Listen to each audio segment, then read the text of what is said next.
Ang kwentong ito ay hango sa totoong buhay. Mula ito sa isa nating kabayan na itago na lang natin sa pangalang Nestor. Walang eksaktong taon, kabuyaw. Laki sa hirap si Nestor. Ito ang panganay sa 5 magkakapatid.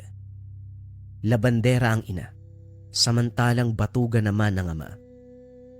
Kaya naman sa murang edad na 7 taon, namulat kagad sa katotohanan at nagbabanat na ito ng buto. Isa sa mga pinagkakakitaan ng batang si Nestor ay pangangalakal. Nangungulekta ito ng mga bote, dyaryo, at kung ano pang pwedeng maibenta o mailako. Bagamat maliit ang kita, nakakatulong naman ito sa pang-araw-araw ng pamilya. Bagamat nagpapasalamat, hindi maiwasang magreklamo ng nanay ni Nestor dahil bukod sa batugan ang ama, kakarampot lang ang kinikita ng mag-ina. Kinukuha pa ng ama upang ipangsugal, pambili ng alak o hindi kaya ipang babae. Labis na kinasama ng loob ng ina, ngunit hindi ito makaalis. Aminin man o hindi, mahal ng ina ang amo nito, kahit ganun pa man ang pakikitungo. Umabot sa 12 taong gulang sa Nestor. Wala pa ring nagbago sa sitwasyon. Hindi nakapag-aral ang binatilyo, pati na rin ang mga kapatid. Gustuin man ng mag-ina na pag-aralin ang ilan sa mga kapatid, maski ang pagpublikong paaralan ay hindi nila matustusan. At dahil lumalaki na si Nestor, hindi lang pangangalakal ang naging hanap buhay nito. Paminsan-minsan ay ume-extra sa construction ang binatilyo. Nilihim ni Nestor at ng ina ang dagdag kita. Gipit na kasi ang mga ito. Kaya minabuti ng binata na hindi malaman ng lasinggerong padre de pamilya ang kakarampot na kaligayahang natatamasa. Sa pag-e-extra sa construction, doon ito nakilala si Nathaniel. Mas matanda sa kanya ng 3 taon, ngunit mahirap din ang pinagdadaanan. Nung una madalas nag-aaway ang dalawa. Parehong nangangailangan ang mga binatilyo, kaya hindi maiwasang mag-agawan sa trabaho. Ilang buwan tumagal ang hidwaan ng dalawa. Umabot pa nga sa punto na magsasapakan na sana ang mga ito, ngunit pinigilan lamang ng mga katrabaho. Nagbago ang lahat nang malaman ng ama ang ginagawa ni Nestor. Labis ang galit nito at walang awang binugbog ang ina. Bagamat patpatin, ginawa pa rin ang lahat ni Nestor upang makatulong. Sa tulong ng alak at pagiging palamunin, hindi nakapalag si Nestor sa ama. Bukod kasi sa mas malaki ang pangangatawan, iba ang lakas na taglay nito. Ilang pasa at bali ng buto ang natanggap ni Nestor matapos ang away. Nakuha din nito ang 1 linggong pinaghirapan ng binatilyo. Maigpit na niyakap ng ina at mga kapatid. Nadurog ang puso ni Nestor sa mga luha ng ina. Ngunit hindi nito maiwasang magkaroon ng sama ng loob. Kahit na hindi nananakit ang ina, para kay Nestor, may papel din ito sa kanilang sitwasyon. Kung kaya lamang ni Aling Minerva na iwan ng asawa, hindi na sana nila kailangan pang pagtiisan ang masamang ugali ng kanilang ama. Kinabukasan pumasok muli si Nestor sa trabaho. Nakita ng mga kasama ang mga pasa at tila nabaling buto. Dahil sa kondisyon ng binatilyo, ibinigay nila kay Nathaniel ang trabaho na sana'y idadagdag sa kikitain nito. Halos naluwa si Nestor dahil wala na nga itong pera. Hindi pa ito makakapagtrabaho dahil sa sakit na nararamdaman. Ang masaklap pa, hindi nila ito mapapagamot dahil sa kakulangan sa suporta. Hindi muna umalis si Nestor sa lugar. Nakiusap ito kung maaari siyang manatili at magpahinga muna. Nangakong hindi mangingialam o magiging perwisyo, kaya naman pinayagan ang binatilyo. Nagulat si Nestor nang may nag-abot ng pananghalian sa kanya Pagtingin sa taas, nakitang si Nathaniel ang nag-abot nito. Nung una ay hindi sana kukunin ng bigay, lalo na't hindi maayos ang relasyon ng mga ito. Hindi ko man alam kung anong eksaktong nangyari sa'yo. Nakakasiguro kung gutom ka. Huwag ka mag-alala, walang lason yan. Meron lang akong sobra sa pagkain ko. Wika ni Nathaniel. Umupo ito sa tabi ni Nestor. Bagamat nahihiya, tinanggap pa rin ito ng binatilyo, lalo na't kanina pa kumakalamang sikmura. Mahinang nagpasalamat sa kabutihang pinapakita ng katrabaho. Sa sandaling iyon, bahagyang nagkwentuhan ng dalawa. Nalaman ni Nathaniel ang nangyari at sitwasyon ni Nestor. Nalaman din ni Nestor na ulila na si Nathaniel. Kaya naman ang perang kailangan ng binata ay upang mabuhay siya. Nalaman din ni Nestor na tila palaboy-laboy ito at panandaliang namamalagi muna sa lugar na pinagtatrabahuhan. Kaya naman naging palaban ito sa pagtatrabaho. Simula noon, naging malapit na ang dalawa. Ang ilang buwang hidwaan sa isang iglap ay nawala. Kagad itong napansin ng mga katrabaho at kanilang kinatuwa. Oh, huwag niyo sabihin na naging magkasintahan na kayo. Wika ng katrabaho. Nagtawanan ang iba. Natawa din ang dalawa. Bagamat inaasar na hindi tunay na lalaki, kampante naman ang mga ito sa pagkalalaki nila, kaya hindi sama-sama ang loob. Isa sa mga lubos ay pinagpapasalamat ni Nestor sa kaibigang si Nathaniel ay ang pagtulong nitong makaalis sa poder ng ama.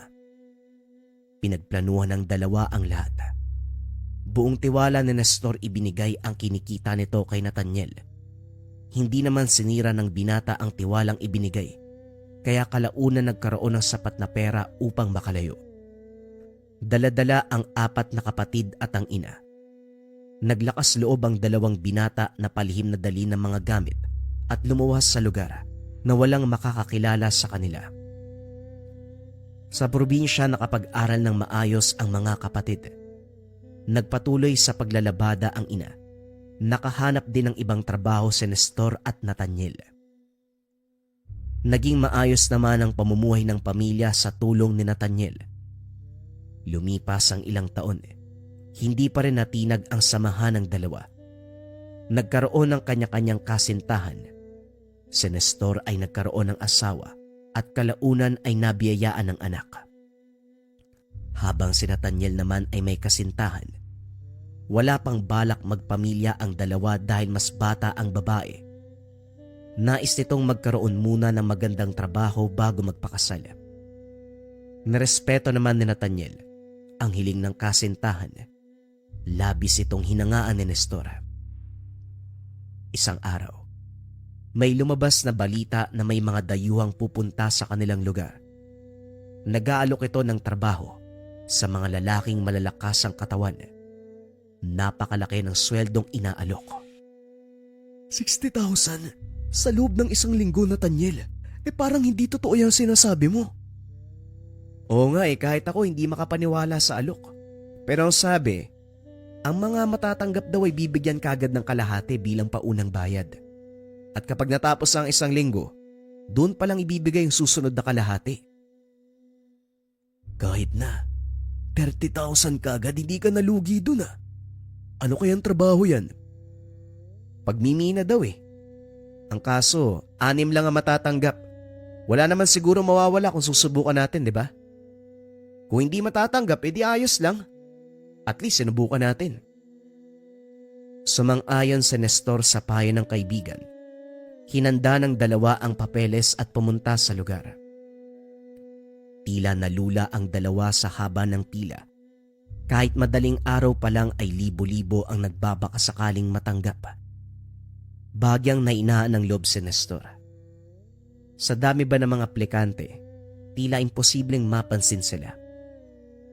Halos 18 hours ang lumipas bago nakarating sila Nestor at Nathaniel sa harap. Inabot ng dalawa ang papeles. Sinagot ang mga katanungan. Maikli lamang ang proseso. Sinabihan sila na tatawagan na lamang kung sakaling mapili. Hindi maiwasan ng dalawang umasa na sila ang matatanggap. Kahit na malabo, nagbabakasakali pa rin ang mga ito na sa pamamagitan ng milagro ay makukuha sila. Ayos lang sa akin kahit isa lang yung matanggap, no? Pangako, kung ako man yung makukuha, hatiin ko yung matatanggap kong sahod. Kahit 15. Malaking halaga na yun, ha? Huwag kang mag-alala kasi yan din naman yung iniisip ko. Kahit na mas maganda talaga kung pareho tayong makuha, ayos lang sa akin kahit isa. Lumipas ang 2 linggo. Wala pa ring balitang natanggap ang dalawa. Kalaunan, tinanggap ng mga ito na hindi sila napili.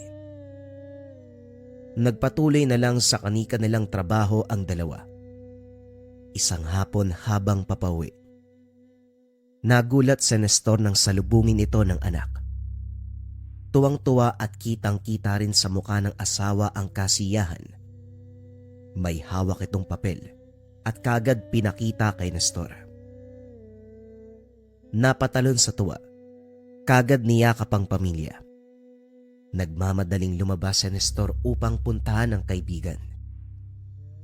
Tulad ng pinangako, tutuparin ni Nestor na ibibigay ang kalahati ng sweldo kay Nathaniel. Laking gulat ng dalawa nang magpang-abot ito sa daan. Parehong may hawak na papel, sabay ng ngumiti.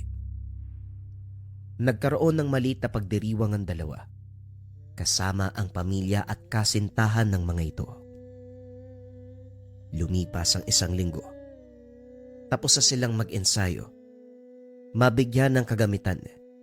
Nakalahad na rin ang mga gagawin.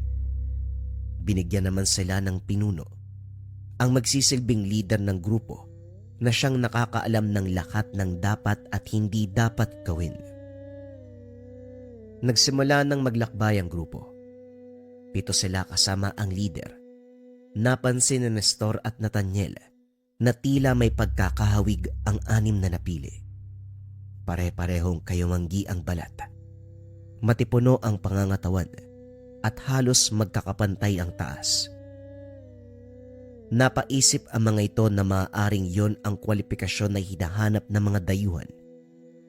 Bagamat nakakapagtaka kung bakit hindi pumili ng mas malaki o mas matatangkad ang mga ito, dahil nakita naman nila ang ibang aplikante. Hindi na masyadong inisip ng dalawa ang detaling yun. Mas nanaig kasi ang tuwa dahil sa laki ng kikitain sa loob lamang ng maikling panahon. Nakarating na rin sila sa lugar. Isang malawak na kapatagan. Sa dulo ay may bundok. Maliit ito kumpara sa inaasahan ng dalawa. Sa gitna ay meron ng nakahandang butas. May mga kahoy at bakal na nagsisilbing pintuan. Merong bitbit na ilaw, lampara, bag na may iba't ibang gamit, lubid at kung ano-ano pa. Pumasok na ang grupo. Pinalawanag ng leader na meron ng daanan na hinanda ang mga naunang minero, kaya hindi na sila mag-aalala kung sakaling mawala. Git pa nito, ligtas naman ang trabaho. Kailangan lang nilang kunin ang mga kayamanan na nasa liblib na parte ng kabundukan. Hindi na kasi kinaya ng naunang kumuha pa, kaya nagpasya ang kumpanya na kumuha ng panibagong empleyado upang tapusin na ang proyekto. Makalipas ang halos 1 oras, tumigil na ang leader sa paglalakad. Wari ng grupo. Nandito na sila kung saan kukunin ang mga kayamanan, ngunit wala silang nakikitang kumikislap sa paligid. Pwede na kayo magsimula. Bungkalin ang gilid. Itaas o hindi kaya naman yung mismong lupang kinakatayuan nyo, ha? Ang importante, maakot nyo ang lahat ng makikitang kayamanan. Ulitin ko ang babalang ito. Binayaran kayo ng napakalaki, kaya inaasahan namin hindi kayo gagawa ng mali. Sa oras na may makita ko, kahit isa sa inyong nagtago o merong binulsa, sisiguraduhin kong pagsisisihan nyo yan.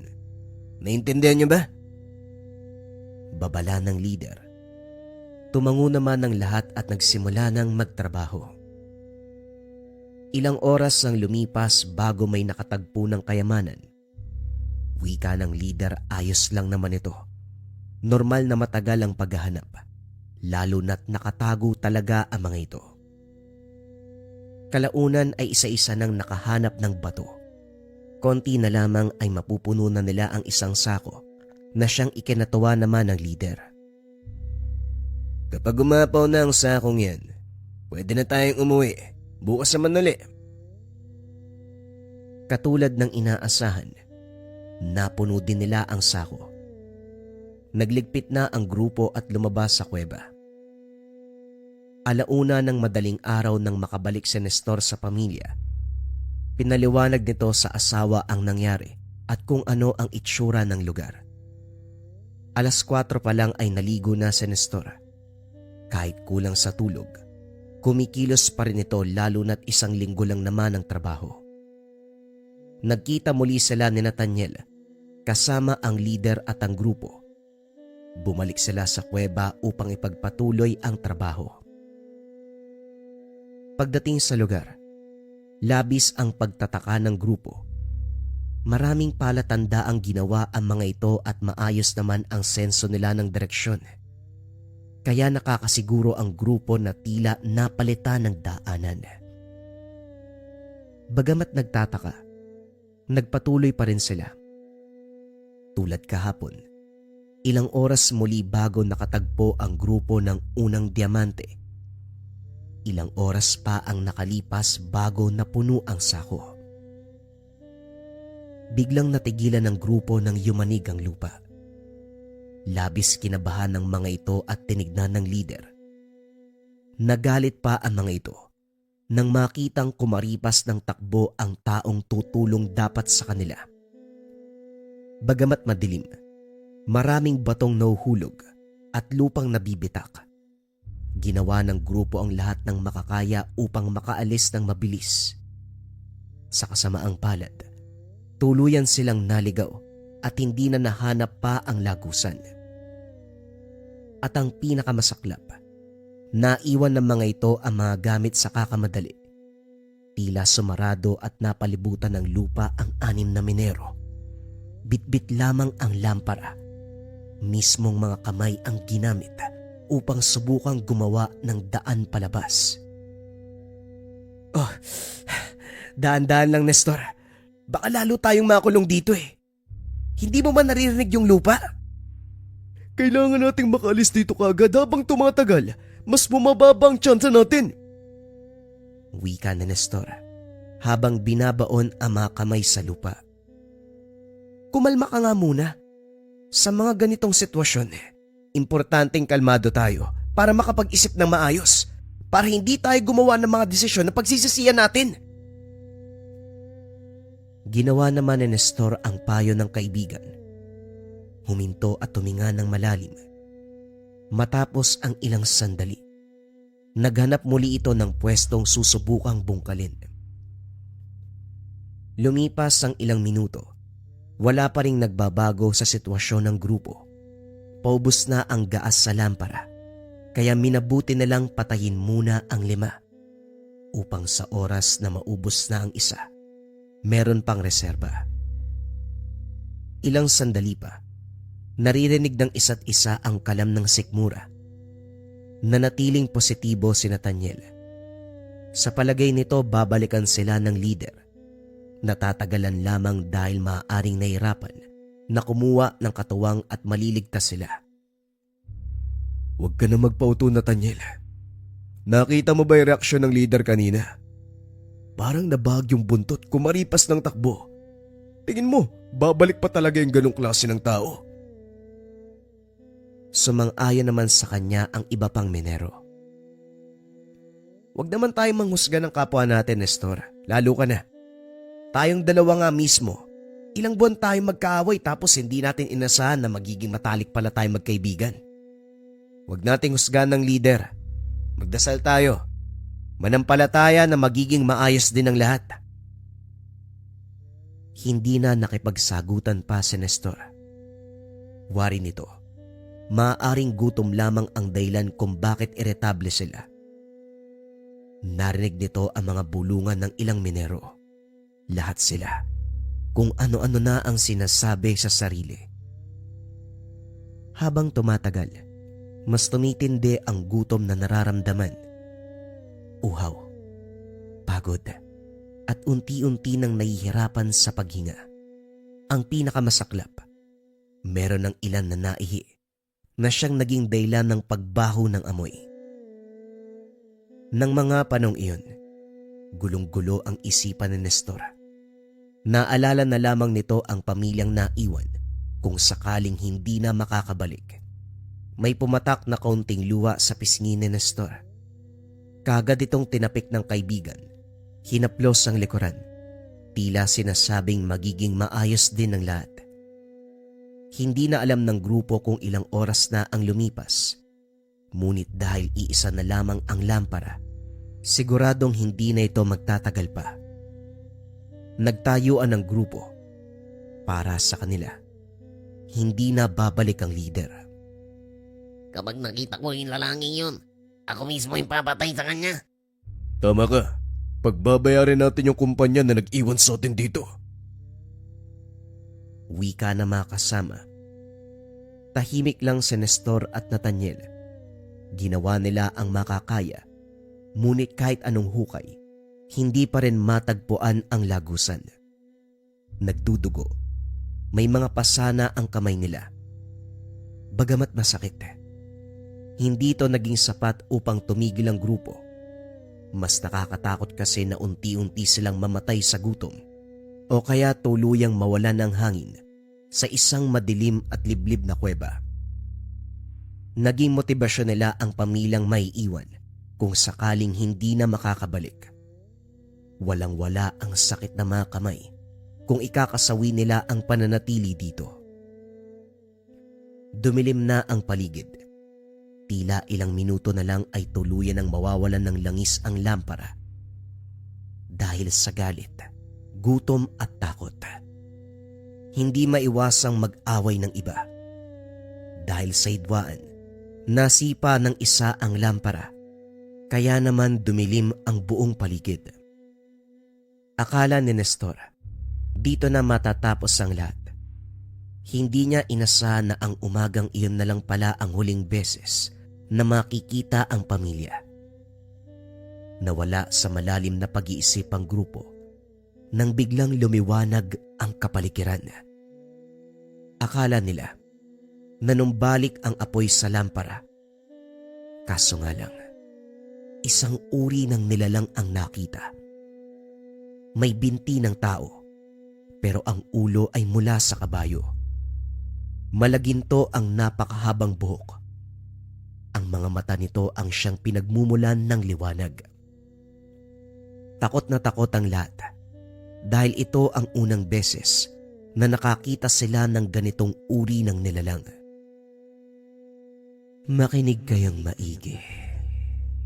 Bagamat ginambala niyo ang aking pagpapahinga. Maawain akong nilalang. Meron akong iaalok sa inyo. Halos maiyak sa tuwa ang grupo. Sa wakas ay makakaalis na rin sila sa sitwasyon. Bakit kayo nagdiriwang? Hindi niyo ba alam na lahat ng bagay ay merong kapalit? Ibabalik po namin yung lahat ng nakuha namin. Pangako po yan. Opo, palayain mo lang kami. Hindi na namin gagambalain ang lugar mo. Hindi ko kailangan ng mga bato. Napakarami ko niyan. Ang mismong hibla ng aking buhok ay ginto. Anuin ko mga bagay na yan na tanging mga taong sakim ang nangangailangan. Anong gusto mong kapalit? Kapalit ng kalayaan namin. Kung hindi ka mapapasaya ng ginto at mga bato, siguradong wala kaming ibibigay sa'yo. Lalo na't mahirap lang estado ng buhay namin. Katulad ng aking nabanggit, ako ako ay patas na nilalang. Hindi ko na kailangan ng mga kinuha nyo. Pero ano ang katumbas ng buhay ng isang tao? Hindi nakasagot ang grupo. Hindi nila alam kung ano nga ba ang katumbas ng buhay ng isang tao. Ano ba kayong mga mortal? Simple ang kasagutan. Upang maisalba ang buhay ng isa, isa rin ang may iwan. Teka, anong ibig mong sabihin?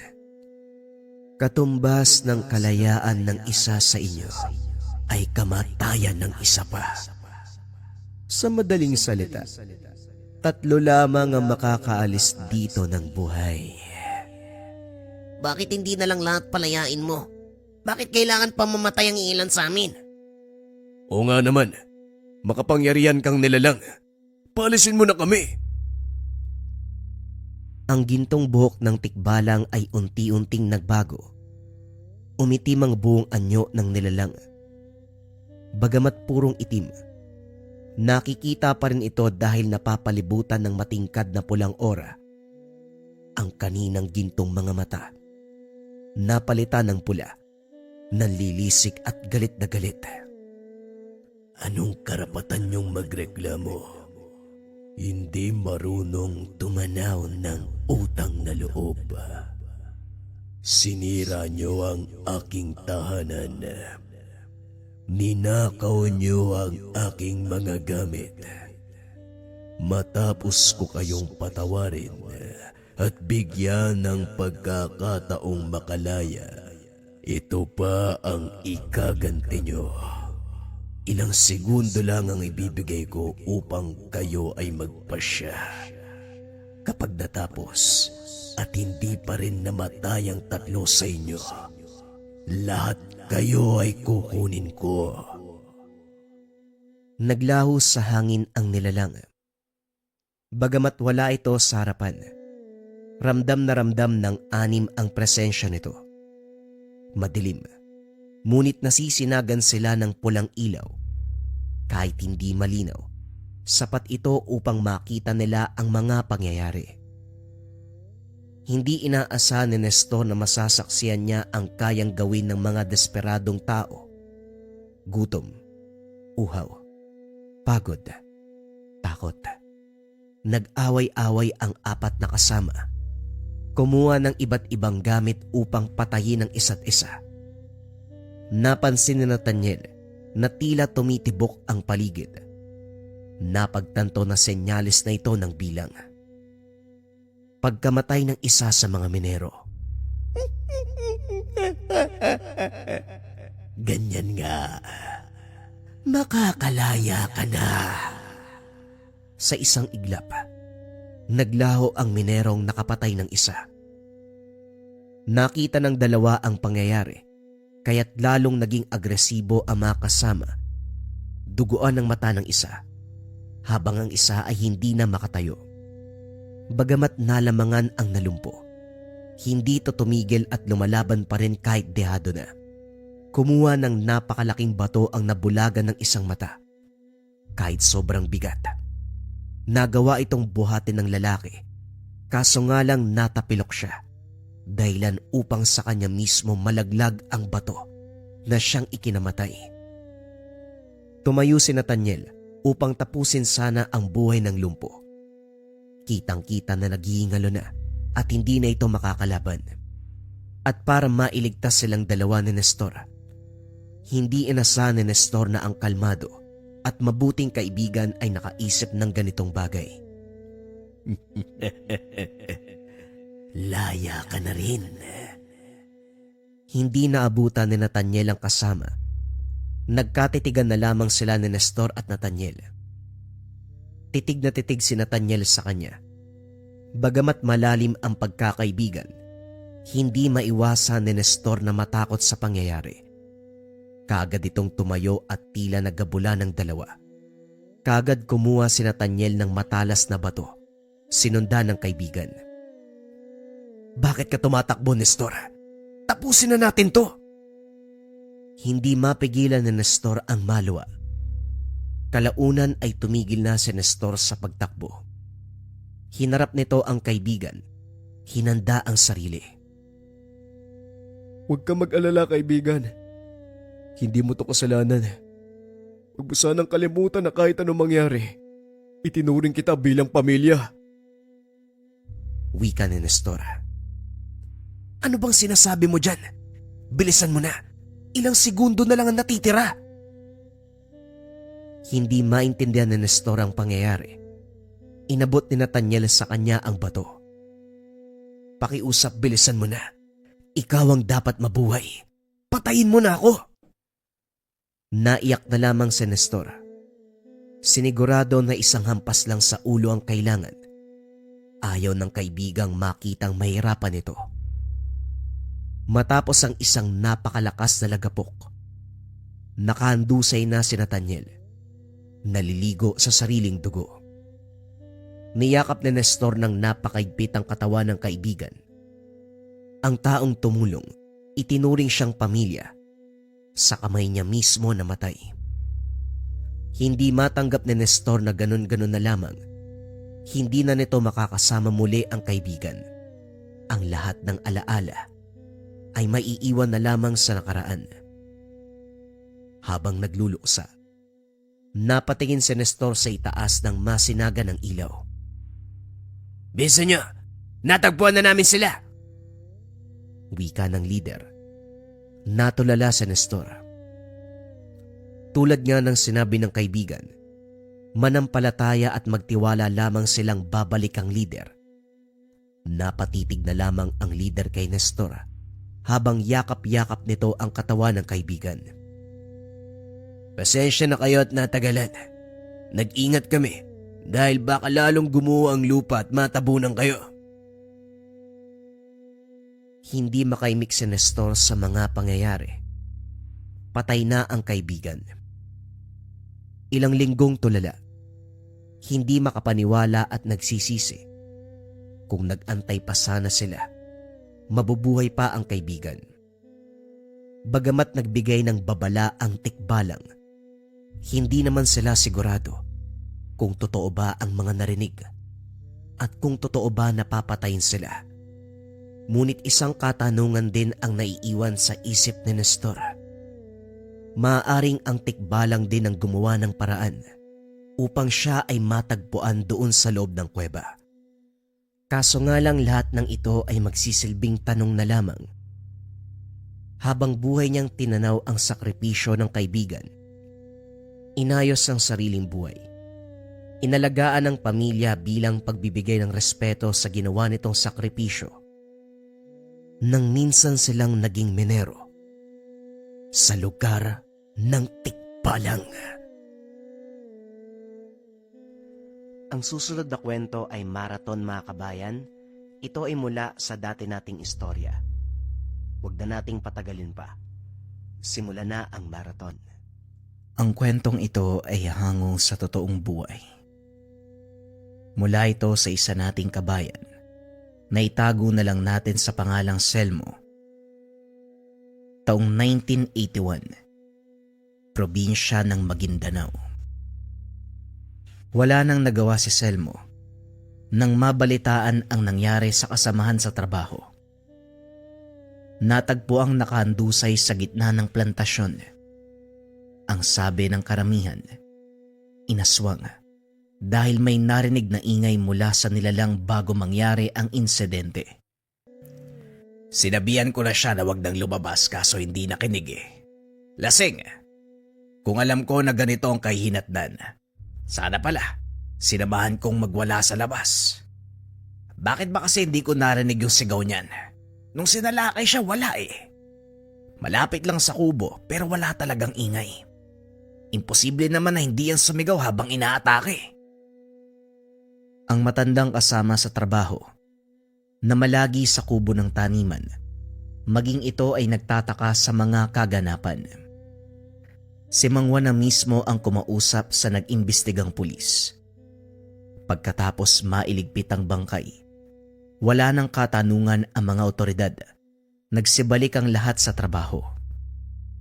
Habang abala ang karamihan sa pag-aasikaso ng aning tubo, Sumadya si Selmo sa kamalig upang matignan ng mga binabantayang hayop.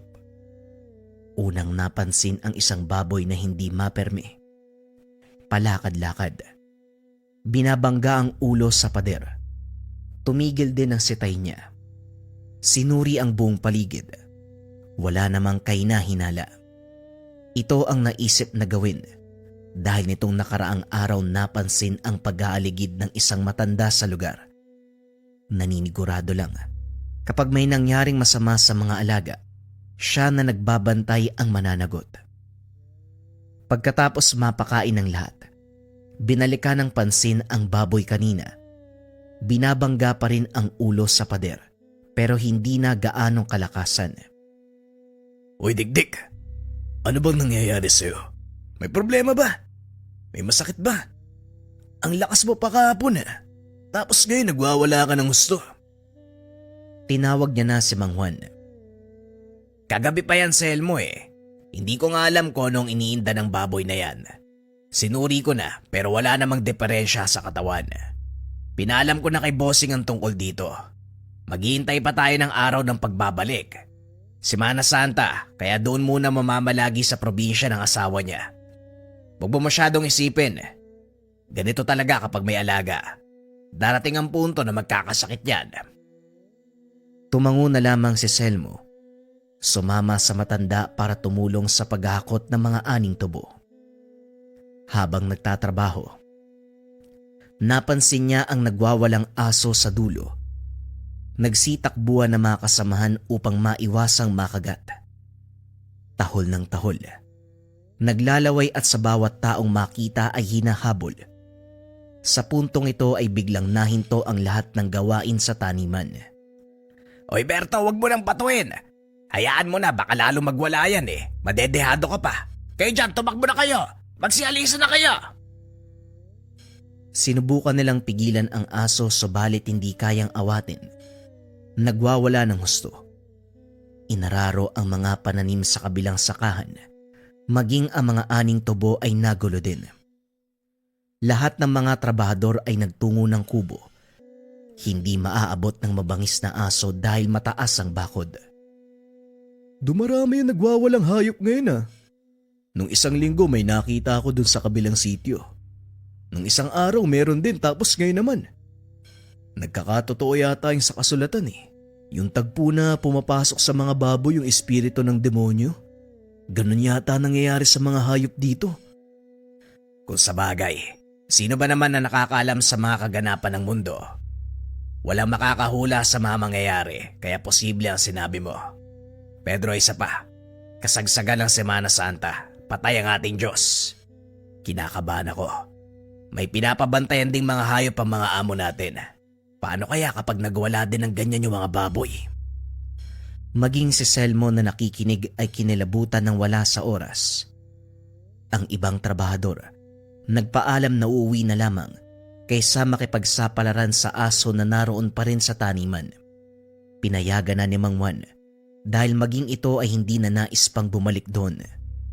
Mas pipiliing pagalitan ng amo kaysa ibuwis ang buhay sa nagwawalang hayop. Pagsapit ng hapon saka lang sila naglakas ng loob na sumuri. Patay na ang aso. Nakatihaya sa gitna ng tubuhan. Sila din ang naglibing dahil nasa lupang pinagtatrabahuhan. Selmo, mas malalim pa yata sa hukay ang iniisip mo Ano bang problema? Huwag ka na matakot, patay na yung aso, wala na magagawa yan. Nang mapansin ang pananahimik ni Selmo. Hindi naman po. Napapaisip lang ako kung bakit nagkaganito mga hayop. Parang wala yatang pinipili. Bigla na lang nagwawala yung mga hayop sa lugar.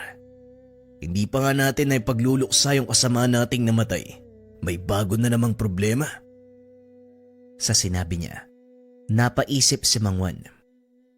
Sandali nga, buti nabanggit mo yung namayapa nating katrabaho. Nung isang araw, napansin ko wala sa sarili. Parang yun nangyari sa aso kanina.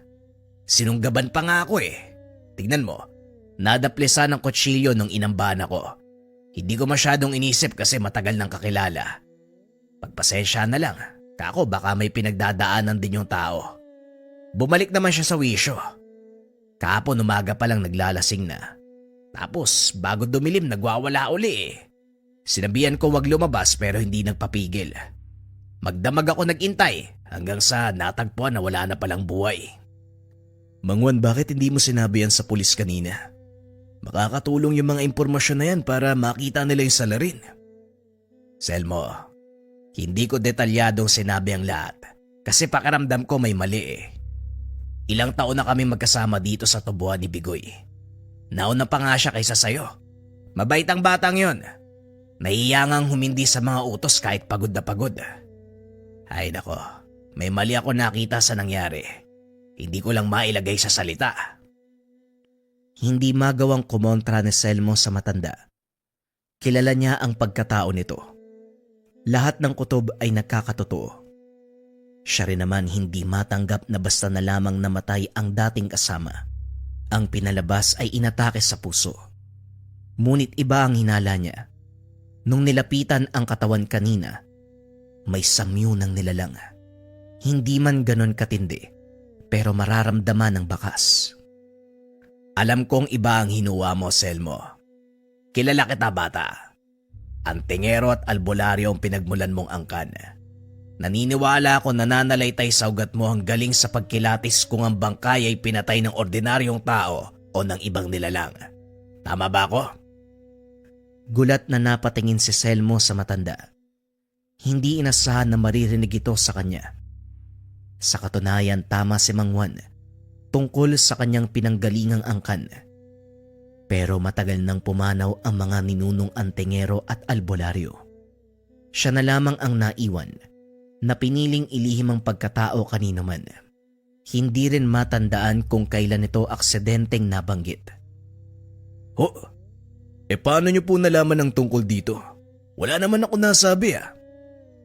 Nung una hindi ako sigurado. Napansin ko nakamukha mong yumaong si Mang Kulas.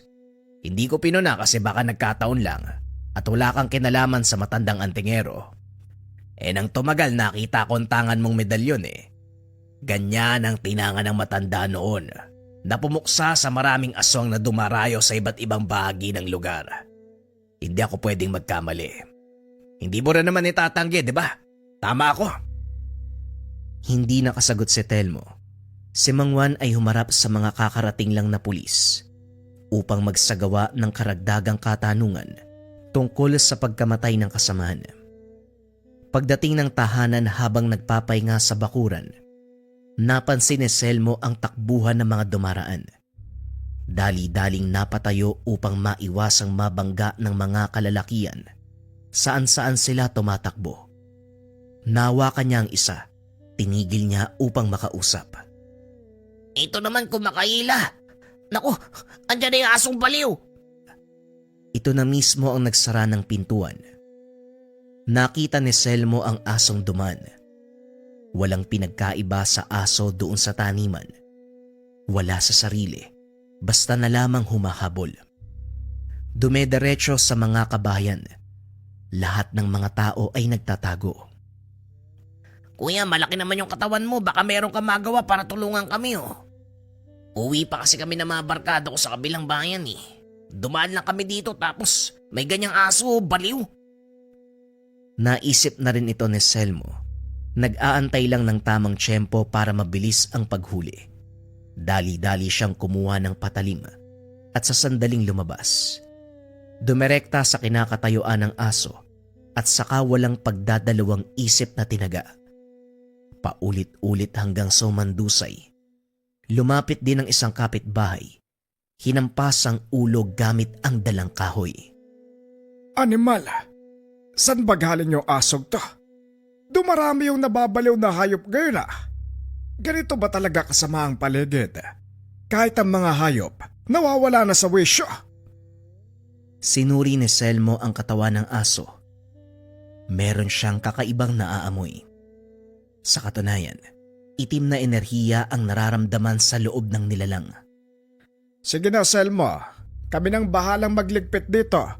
Maraming salamat sa tulong mo. Tumango na lamang si Selmo. Hindi na bahala dahil habang sinusuri ang aso kanina, Nagsagawa na rin ng maikling orasyon upang hindi na makapanghawa pa ang sumpa. Sinabihan na lang niya si Mang Tony na siguraduhing malalim ang hukay. Napabuntong hininga si Selmo. Napapaisip kung sa paanong paraan magkakaganon ang mga hayop. Sa pagkakalam niya, tanging tao lamang ang nahahawaan ng mga sumpa. Ngunit sa nangyayari, kumakapit din ito maging sa mga hayop. Posible kaya nilalahian nila yung mga hayop? Paano naman? Aswang na nagbabalat kayong hayop pwede pa.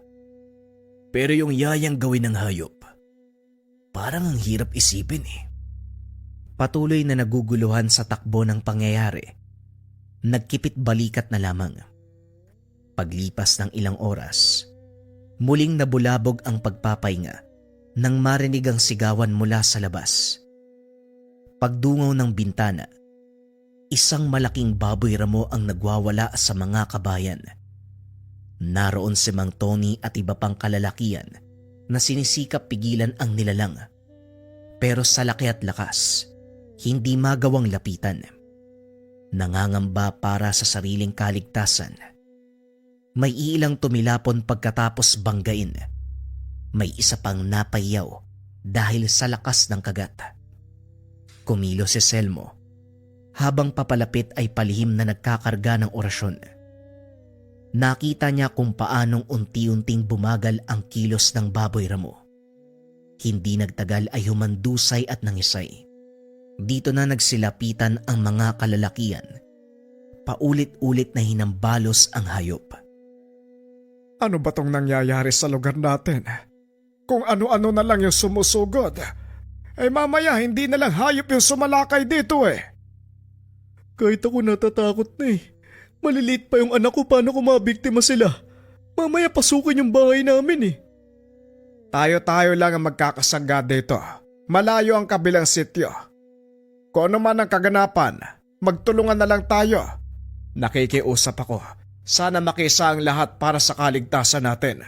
Maging mapagbatsyag sa lahat ng oras, lalong-lalo na tuwing gabi. Naging mahigpit ang lahat ng tao doon sa baryo.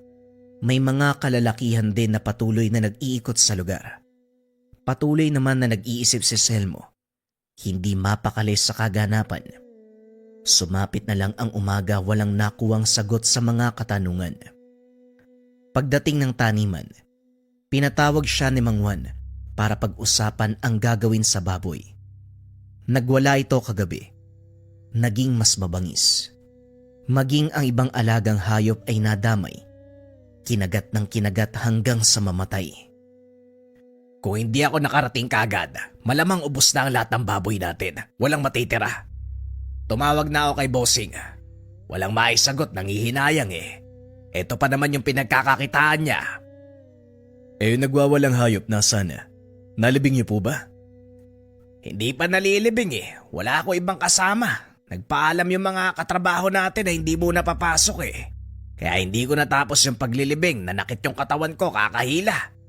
Mabuti na nga lang dumating ka eh. Ikaw na lang kaya yung tumapos. O sige, walang problema. Ako nang bahala sa lahat. Magpahinga po muna kayo. Ako nang bahala dito. Pagkalis ni Mang Juan, sinuri niya ang katawan ng baboy. Sa bandang tenga nito, isang napakahabang itim na sinulid ang nakuha. Kumpirmado, ginagamit ng mga nilalang ang hayop upang guluhin ang mga taga-baryo. Mahusay ang isang to ah. Gumagamit ng mga hayop para matakot ang mga taga-sityo. Sinong lapastangan yung gagawa nito? Tinapos niya na ang paghukay. Isiniksik ang lahat ng patay na baboy at saka sinunog. Sinabayan na rin ang orasyon upang masiguradong hindi na kumalat ang sumpa. Selmo, akala ko naman kung anong sunog. Kailangan ba talagang silaban ng mga katawan yan bago ilibing? Ano ba sa tingin mong mangyayari sa mga yan? Hindi ko lang alam manong kung maniniwala ka sa akin. Sinuri ko yung katawan ng mga baboy. Doon sa bandang tenga nila, nakakuha ako ng napakahabang itim na sinulid. Ginagamit sila ng mga nilalang. Kahit yung nangyari kay Bigoy, malamang konektado. Ang sabi niyo aswang ang pumatay sa kanya. Pagkatapos nun, Nagsisulputan ng mga hayop na nahawaan. Sa palagay nyo, nagkataon lang ba yun?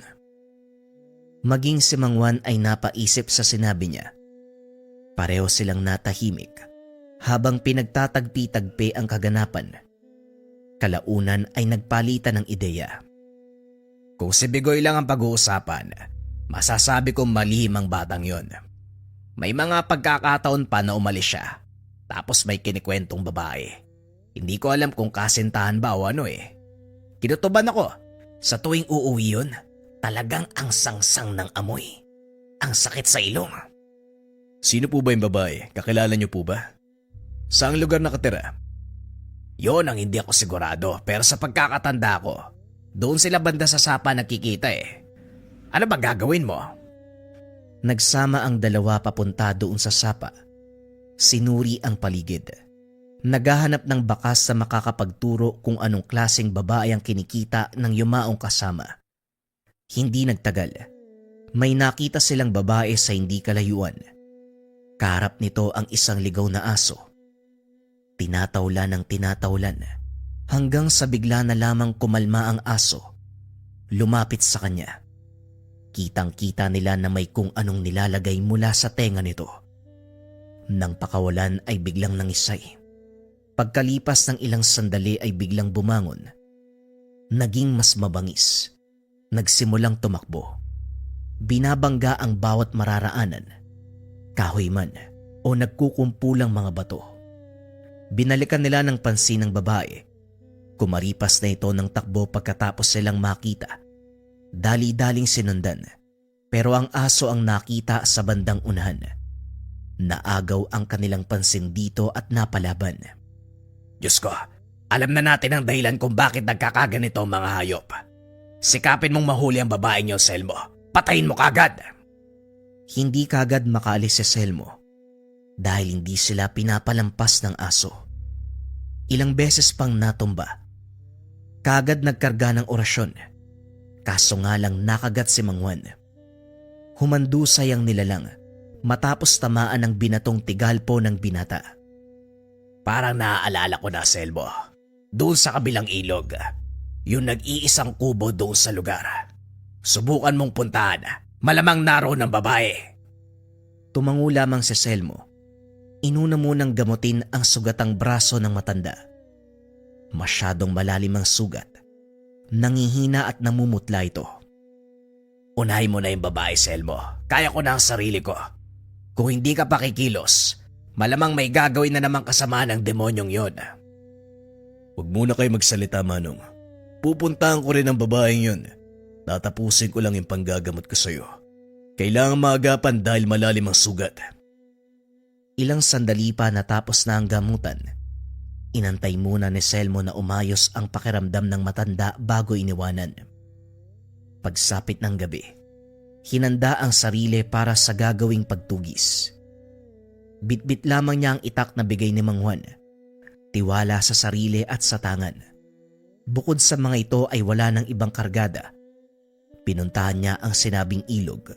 Bumungad kagad ang nag-iisang kubo. Ilang sandali pa naramdaman na ang presensya ng nilalang. Nakita niya ang paglabas ng isang babae. Madilim man, pero naaaninag niya ito. Sinusuri ang paligid, para bang napansin ang kanyang pagdating. Ngayoy ay hinahanap ang pinagtataguan niya. Hindi nagtagal ay nag-anyong aswang. Pagapang-gapang na sumuot sa kakawayan.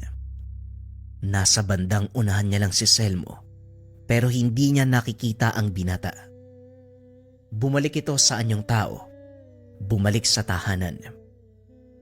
Samantala dahan-dahan ng kumilos si Selmo. Lumapit siya doon sa kubo. Ang buong akala niya ay hindi siya napansin ng nilalang. Bago pa tuluyang makapasok ay sinunggaban ng aswang. Ganap na ang anyo nito nang magkaharap sila. Sunod-sunod na kalmot ang binitawan sa kanya. Sinasalubong ni Selmo ang bawat atake nito. Maliksi ang kilos at malakas. Nahirapan siyang tapatan ng una, pero nagawang makipagsabayan ng mga kargang orasyon. Nanghina ang nilalang ng tamaan ng tigalpo. Ginamit na ni Selmo ang binigay na itak ni Mang Juan. Unang tama pa lamang sa nilalang, bumagsak agad sa lupa. At upang makasiguro, pinugutan niya ng ulo. Sinamantala niya ang pagkakataong masilip ang kubo. Doble ingat dahil marupok ang mga kahoy. Walang ibang nasa loob kung hindi mga bote ng langis. Hinila ni Selmo ang katawan ng aswang patungo sa loob. Maging ang tahanan ay sinindihan. Pinanood niya ang unti-unting pagkasunog nito. Matapos ang kaganapan, umuwi na ng tahanan. Sa puntong ito umayos na ang kalagayan ni Mang Juan. Pinaliwanag niya ang nangyari sa babaeng aswang. Tuwang-tuwa naman ang matanda nang malamang matagumpay na napuksa. Mabuti naman napatay mo yung babaeng yon. Kahit papano pakiramdam ko, nabigyan natin ng hustisya yung pagkamatay ng kaibigan natin. Sumalangit nawa ang kaluluwa niya. Ilang araw ang lumipas matapos nun. Wala nang nangyaring panggagambala. Naging payapa ang paligid. Dumaan ang Semana Santa. Hindi nasundan ng anumang kababalagan ng lugar. Malaki ang pagpapasalamat ni Selmo at Mang Juan. Tama ang kanilang tinugis. Tama ang napatay. Mas minabuti nilang ilihim ito sa mga kababaryo upang hindi na maglikha ng anumang usapin na maaaring magdulot ng mas malaking problema. Ang mahalaga para sa dalawa, ligtas na ang mga tao sa panggagambala ng aswang. Ang kwentong ito ay hango sa totoong buhay. Mula ito sa isa nating kabayan na itago na lang natin sa pangalang Gimbo. Taong 1989, probinsya ng Bohol.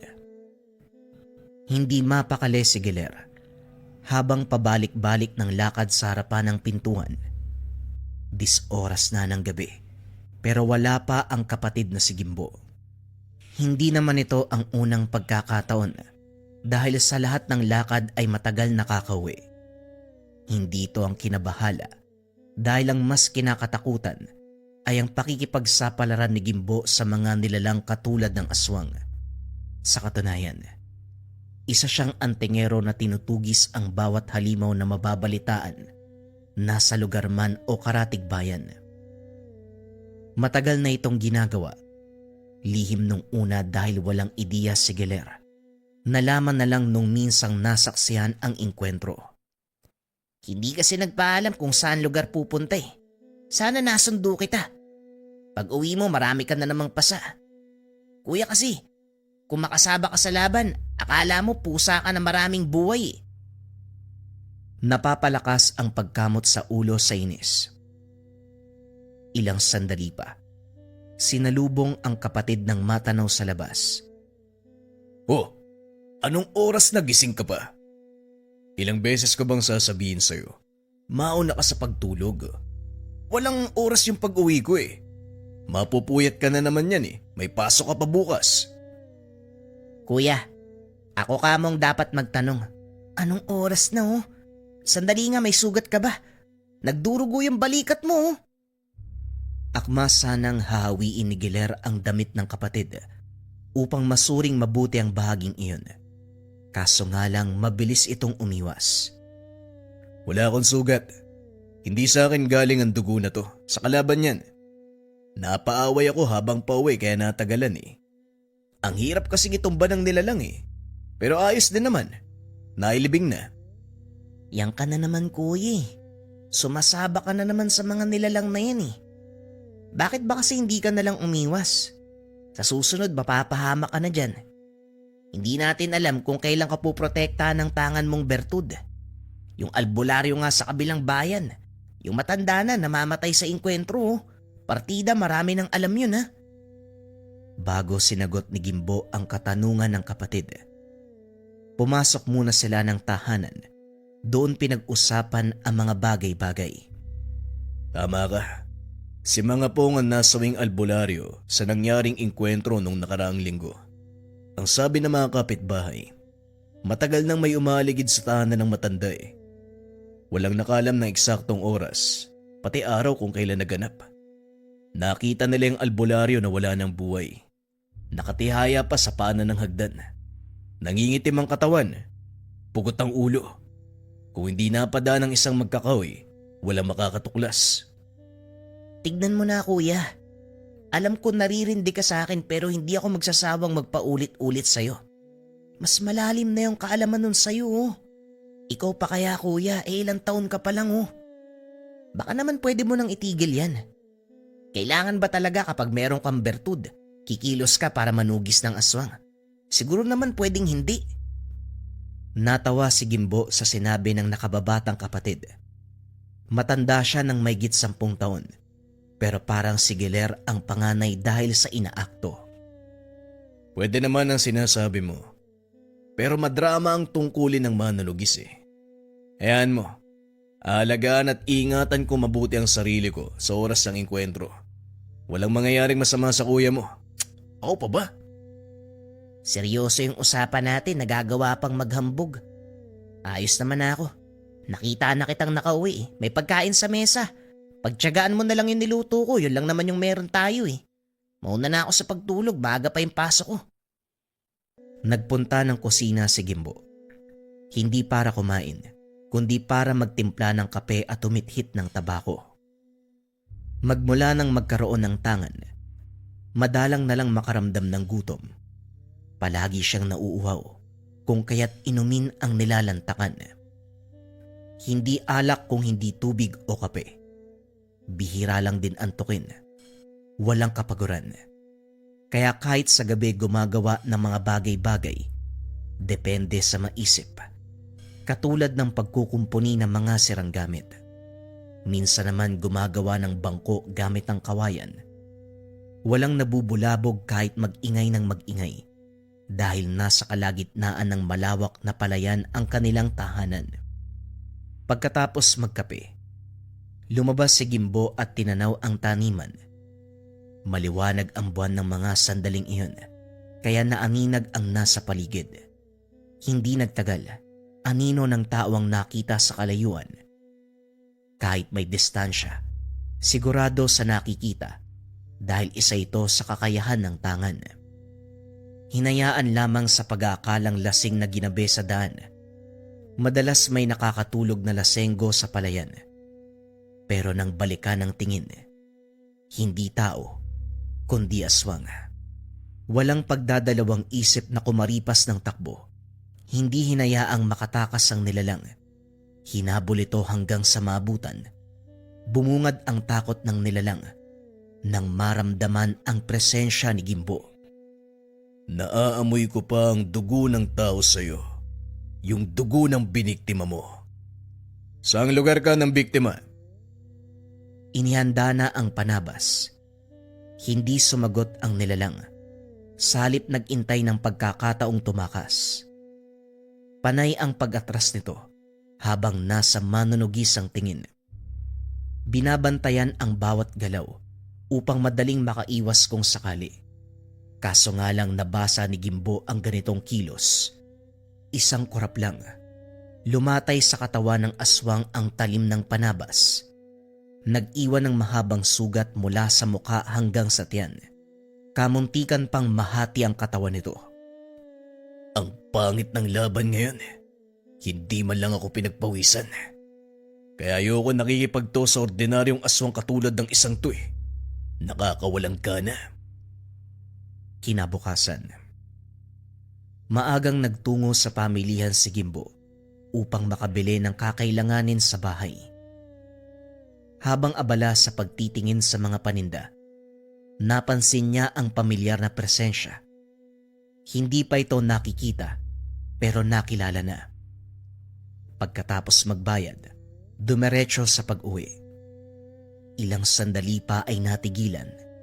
Hinarang siya ni Arnold, isang lalaki na may lahing aswang na palaging naghahamon ng away.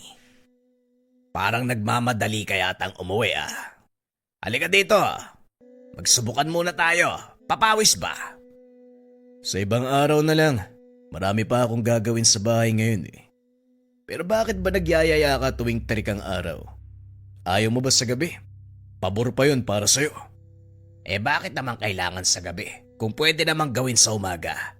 Mas mainam maliwanag. Maraming makakanood. Maraming makakakita. Naduduwag ka na naman Hindi ka pumapalag. Sino bang naduduwag sa atin? Sa tuwing babanggitin ko ang salitang gabi, doon tayo magtuos. Ayaw mo kong paunlakan. Nagbago ang reaksyon ng kausap. Nagmamadaling umalis.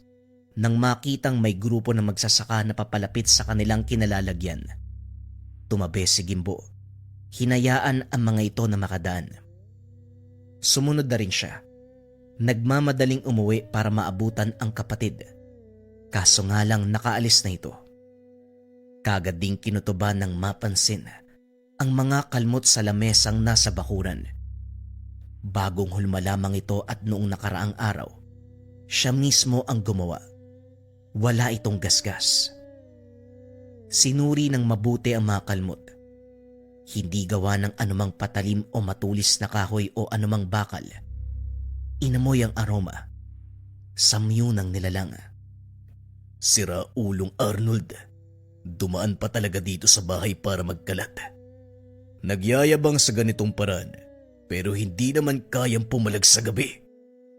Makalipas ang ilang sandali, napansin ang paparating na magsasaka.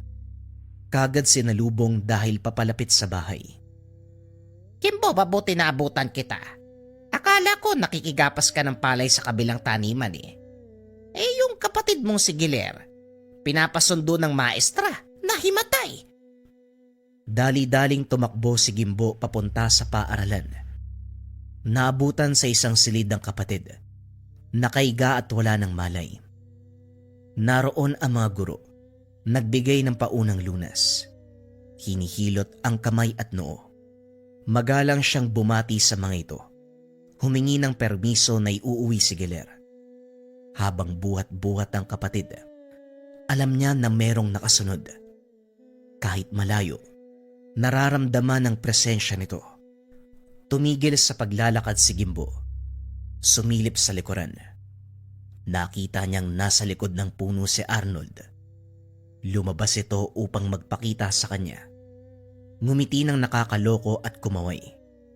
Hindi naman na pinansin pa ni Gimbo. Mas inuna ang kapakanan ng kapatid. Pagsapit ng hapon, nagkamalay na ang bunso matapos mabigyan ng gamot.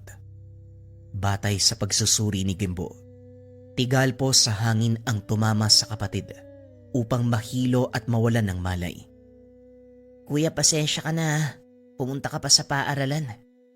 Si Arnold. Siya po yung huli ko nakita. Nasa malayo lang siya habang nakatingin sa akin Yung huli ko naaalala, kinumpas niya po yung kamay niya. Tapos tinuro ako Ayun, sumakit yung ulo ko tapos nawalan na ako ng malay. Naikuyom ni Gimbo ang mga kamao nang marinig ang sinabi nito. Talagang hindi titigil ang baliw na yan. Sumusobra na. Panahon na para bigyan ng leksyon. Siguro kuya, hindi naman kailangang umabot sa ganyan. Talagang makulit lang si Arnold, 'di ba? Titigil din yun. Hindi ordinaryong tao si Arnold Giler. Gumagawa siya ng paraan upang mangbiktima ng iba. At ako ang pinupunterya niya. Maaaring sa paningin ng mga kabaryo natin, makulit na tao lang si Arnold. Pero ang totoong katauhan niya, delikado. Natahimik si Giler sa nalaman.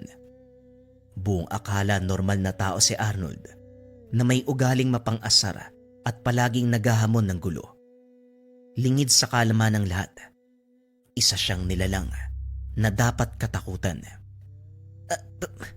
Hindi ko alam yun, kuya. Pasensya ka na Palagi ko pa namang kinakausap yun. Huwag ka mag-alala. Mamayang gabi, dadalawin ko yan sa tahanan niya. Tignan natin kung anong gagawin niya. Gusto sanang pigilan ni Giler ang kapatid kaso ayaw magpaawat. Lumakad na ito gaya ng sinabi. Pinuntahan ang tahanan ni Arnold, kaso nga lang walang nakita. Nagpatuloy sa paglalakbay si Gimbo. Sa bandang unahan, 2 estudyante ang nakita. May dalang sulo habang naglalakad. Alam na ni Gimbo ang mangyayari sa mga ganitong pagkakataon. Siguradong may tatambang sa kanila. Hindi nga ito nagkamali dahil pagdating sa unahan. Ganun na lamang ang pagsigaw ng dalawang kababaihan. Isang nilalang ang nagpakita. Kaso nga lang ang ipinagtataka ni Gimbo, ang samyu na taglay ng aswang, hindi kagaya kay Arnold. Ibang nilalang ang makakarap sa ngayon. Tinakpan niya ang muka gamit ang dalang panyo at saka inagaw ang atensyon ng nilalang. Buong puwersang tinadyakan ng katawan nito. Tumalsik ang nilalang sa puno pero kaagad ding bumangon. Kayong dalawa, sige na, umalis na kayo. Hoy Ulupong, huwag mo nang subukang sundan dahil hindi ka makakalagpas sa lugar na ito. Isa lang ang mangyayari ngayong gabi. Isa ang mamamatay sa atin. Hinugot ni Gimbo ang panabas mula sa nakasugbit na kaluban. Naghanda sa pag-atake ng nilalang. Hindi nagtagal nagsimula ang sagupaan sa pagitan ng dalawa. Panay ang pagsugod ng aswang. Mga ataking hindi pinag-iisipan. Halatang hindi pa sanay makipaglaban. Sinalubong ito ng patalim ni Gimbo. Buong puwersang binaon ang dalang patalim sa lalamunan. Inikot pa ito ng ilang beses upang lumala ang tama. Ay nako, paulit-ulit na lang. Bakit ba puro mahinang aswang yung nagpapakita? Hindi rin nag-iisip ano. Alam nang meron akong hawak na itak, talagang sasalubungin pa. Ay, mangmang. Matapos ng kaganapan ay sinunog ang bangkay ng aswang. Pagbalik sa daanan, nahinto dahil nasulyapan ang tahanan ni Arnold. Walang senyales na may tao, kaya dumiretso na lamang sa pag-uwi. Sa loob-loob ni Gimbo, umiiwas ito sa kanya. Kung nagtatago si Arnold sa gabi, kabaliktaran naman ang nangyayari sa araw. Siya pa ang may ganang pumunta sa tahanan ni Gimbo upang magamon. Una nitong kinulit si Giler. Umalis ka na nga dito. Alam ko na yung totoo mong pagkatao, sinabi ni Kuya Gimbo sa akin. Hindi mo na ako madadaan sa salita mo. Kilala na kita. Habang nakasilip sa nakasiwang na pintuan. Nasaan yung kapatid mo? Ilabas mo yung pinagmamayabang mong kuya. Balita ko nahanap pa ako noong gabi O nandito na ako ngayon. Bakit hindi siya magpakita? Giniba ni Arnold ang mga kagamitan sa bakuran. Winasak ang mga lamesa at upuan. Gayon din ang bahagi ng dingding.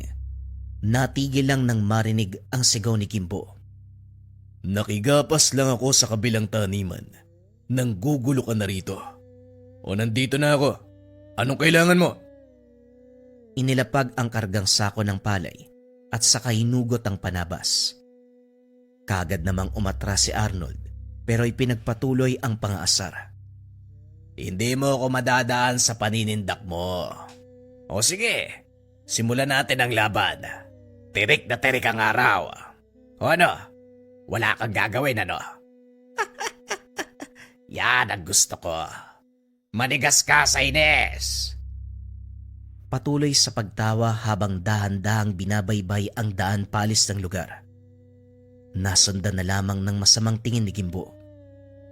Kuya, bakit hindi mo ba kayang labanan yan? May problema po ba sa ganitong oras? Hindi ako pwede magpakampante, Giler. Ang bisa ng gamit ko, aktibo sa gabi. Sa umaga alam niyang mahina ang aking tangan. Pero hindi rin siya sigurado, kaya hindi naglalakas loob na lumusob yan si Arnold. Talagang nang bibwisit lang yung isang yan. Tinatansya niya ang bawat galaw. Tinatansya ang lakas ko. Isang pagkakamali lang, mapapatay ako ng taong yan. Mapangasara, tuso kung titignan. Pero matalino ang pamamaraan ni Arnold. Nang mga sumunod na araw, nagtaka si Gimbo dahil hindi nagpaparamdam si Arnold. Ang sabi ng nakakita, umalis ito sakay ng isang bus patungo kung saan. Walang nakaalam ng pupuntahan. Nakahinga ang antingero dahil sa wakas walang manggugulo.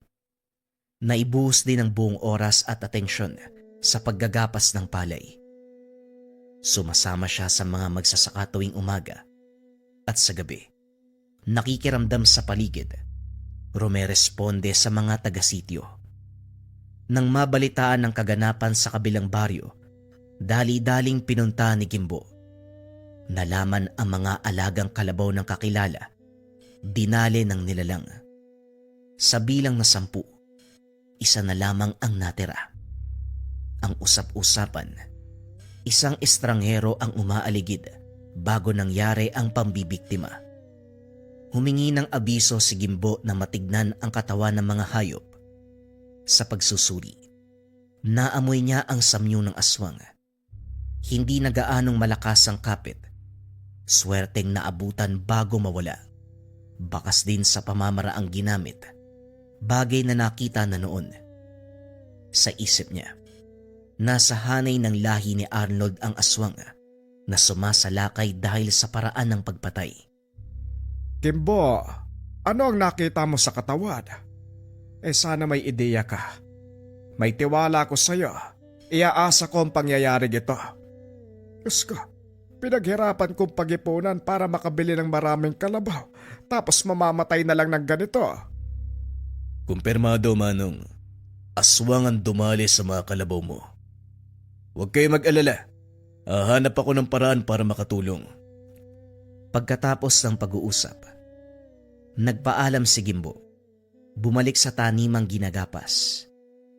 Sa pagpapatuloy ng gawain, hindi nakaligtas ang bakas ng mga yapak at paghawi ng mga palay sa gitnang bahagi.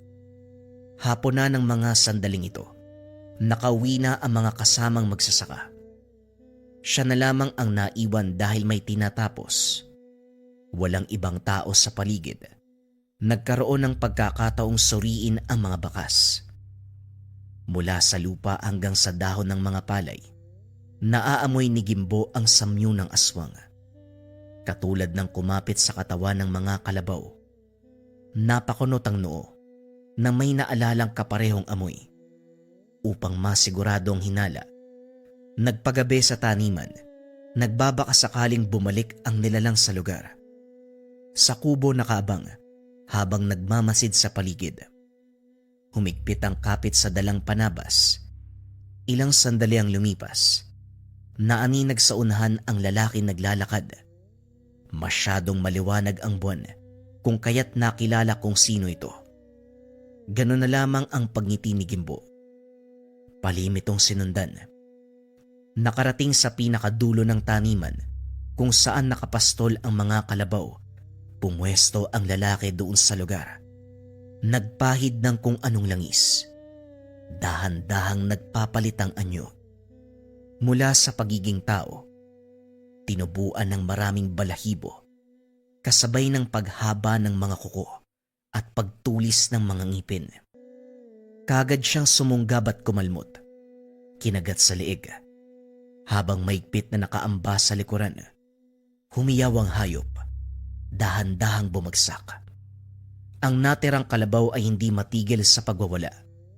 Ang iba ay kumaripas ng takbo matapos mapigtas ang tali.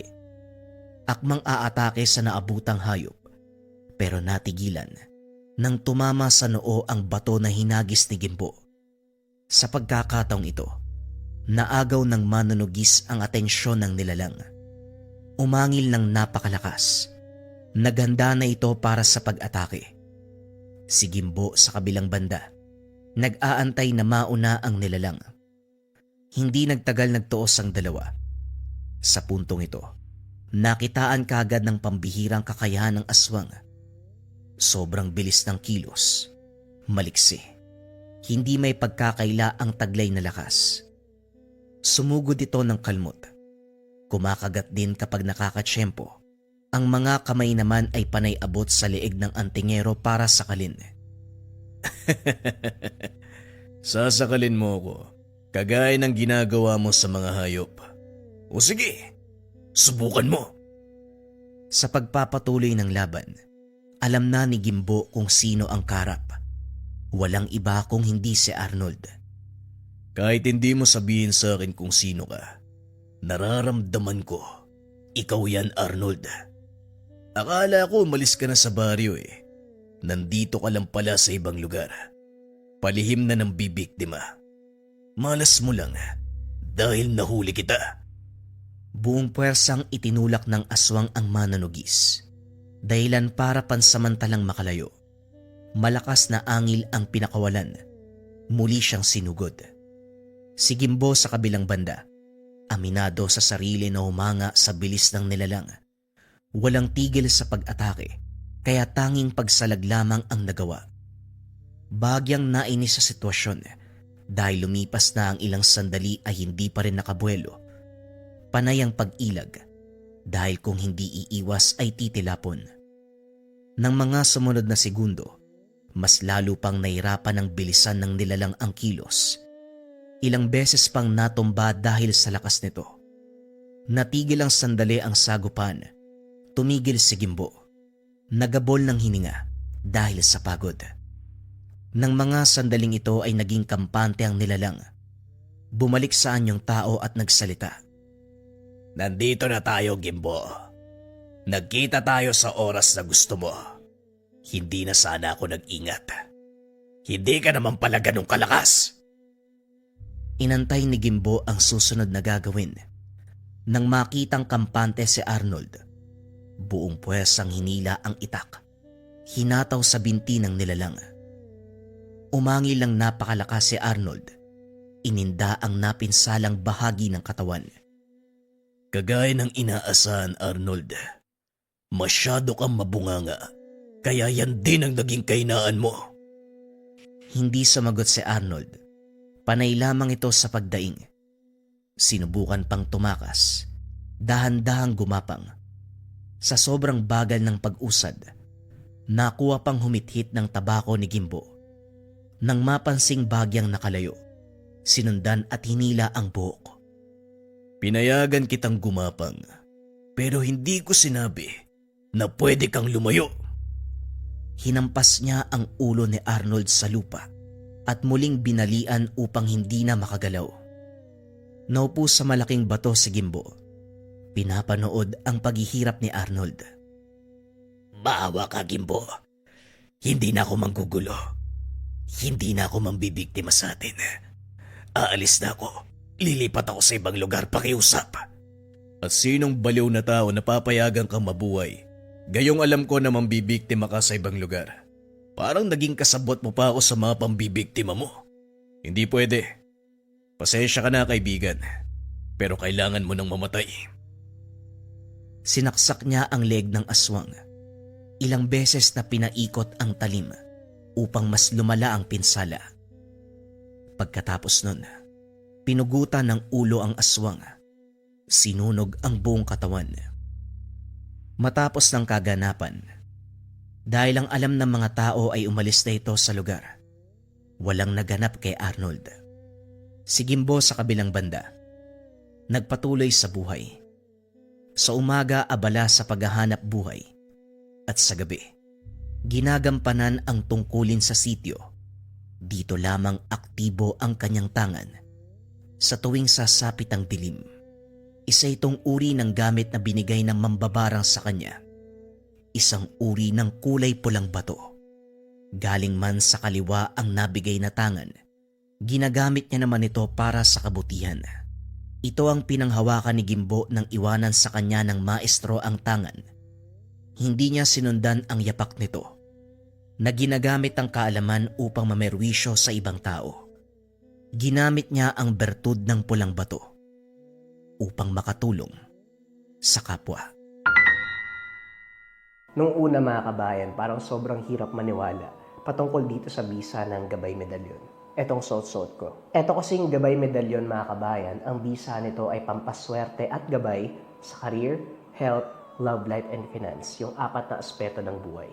Magmula nang dumating sa akin to mga kabayan, tapos palagi ko na siyang suot, mas nag-take ako ng actions. Nandun kasi yung konsepto na dapat naniniwala ka sa gamit mo at ang pinakamabisang paraan ng pagpapatunay na naniniwala ka, mas mag-take ka ng action sa mga bagay na gusto mong ma-achieve or sa mga hinihiling mo. So every day talaga mga kabayan, mas nag-try ako, sinubukan ko yung mga bagay na gusto kong marating at sakto din mga kabayan. Kasabay ng pagdating ng Gabay Medalyon, sunod-sunod na yung projects, Sunod-sunod na yung blessings na natatanggap ko, kung saan-saang projects na yung nag-o-offer sa akin, hindi lang sa aspeto ng TikTok shop, maging sa lahat ng channels ko.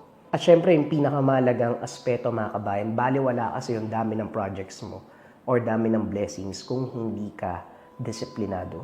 For me kasi mas doon nakakatulong yung gabay medalyon. So sa pang-araw-araw, kung paano mo mas aalagaan yung mga bagay na ibinibigay sa'yo, doon siya pinaka pumapasok eh. Hindi ka napadalos-dalos sa decision making, alam mo yung mga bagay na hindi mo dapat bilhin, alam mo yung mga bagay na dapat mong unahin, alam mo yung mga bagay na dapat patulan at hindi. Doon ko mas nakikita yung bisa sa akin ng gabay medalyon. Mas clear yung concept ng mind, mas naaalagaan ko yung mga blessings na dumadating. So bukod sa mga pampaswerte na dumadating sa buhay, ang pinakamahalaga na kayang ibigay ng gabay medalyon, yung konsepto ng tamang decision sa araw-araw. Madalas sa gut feeling, sa panaginip, or para may mga bumubulong sa isipan mo na mga bagay na pwede mong gawin. Yan yung personal kong storya patungkol sa bisa sa akin ng gabay medalyon. Kung sakaling meron ka nito, pwede mo i-comment dyan sa baba kung anong journey nyo ng gabay medalyon. Pero kung interesado ka dito, pwede mong i-search yung shop ng Likha Merchandise.